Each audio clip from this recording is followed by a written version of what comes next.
जितने धार्मिक त्योहार थे उन सबको लौकिक कर दिया। सम्यक दर्शन के जो त्योहार थे उनको मिथ्या दर्शन में परिवर्तित कर दिया। आज सारा संसार जान ही नहीं रहा कि रक्षाबंधन क्या है। मात भाई बहन को राखी बांधने का नाम रक्षाबंधन है।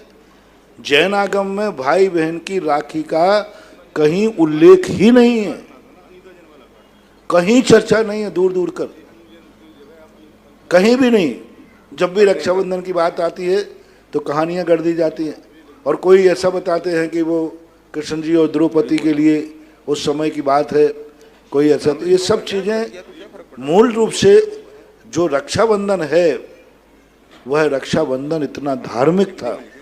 श्रमण संस्कृति की बहुत बड़ी रक्षा थी, यानी मुनियों की रक्षा करना, मुनि धर्म की रक्षा करना ये था। और तुमने भाई बहन का रूप ले लिया और 700 मुनियों की रक्षा हुई थी।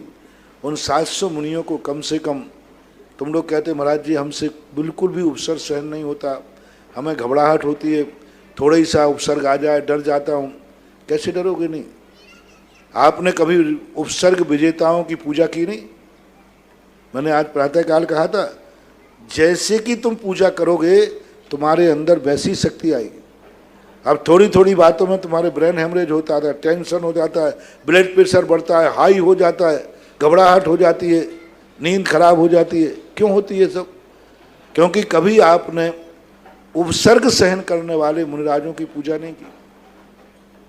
मैं भी पहले बहुत डरता था उपसर्गों से, लेकिन मैंने सोचा क्या करें, इसका उपाय कहाँ से लाऊं। तो मैंने कहा 700 मुनियों की जब से मैंने पूजा में मन लगाया तब से मैं अब निडर हो गया। अब तो बड़े बड़े उपसर्ग सहन करने की हिम्मत आ गई। अब उपसर्गों से नहीं डरता, कैसा भी उपसर्ग आ जाए सबको चुनौती है, क्योंकि अब तो बल आ गए।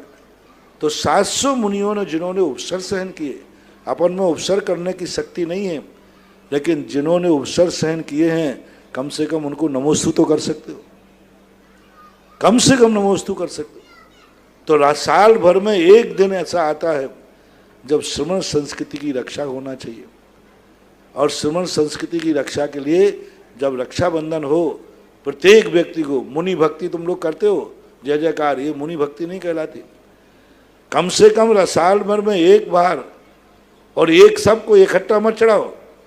सभी मुनिराजों ने अलग अलग अपना कष्ट सहन किया कि एक ने सहन किया तो सबने किया था, सबने किया।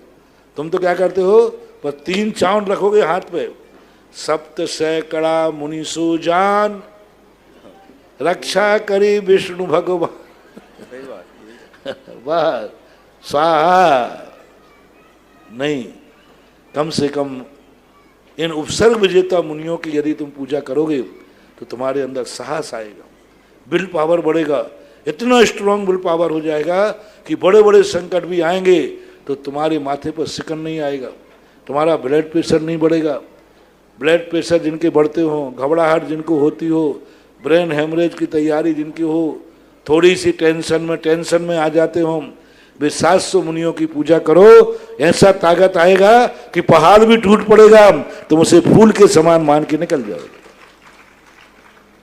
इसलिए 700 मुनियों को 98 में 1998 में सीकर में ये भाव आया, उस समय से ये बात चली।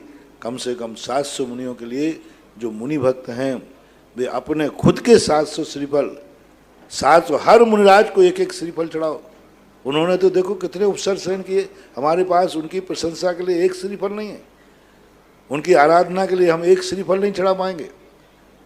और उन्होंने 7 दिन तक कितने घोर कष्ट सहन किए और उनकी कहानी तो सबको मालूम है।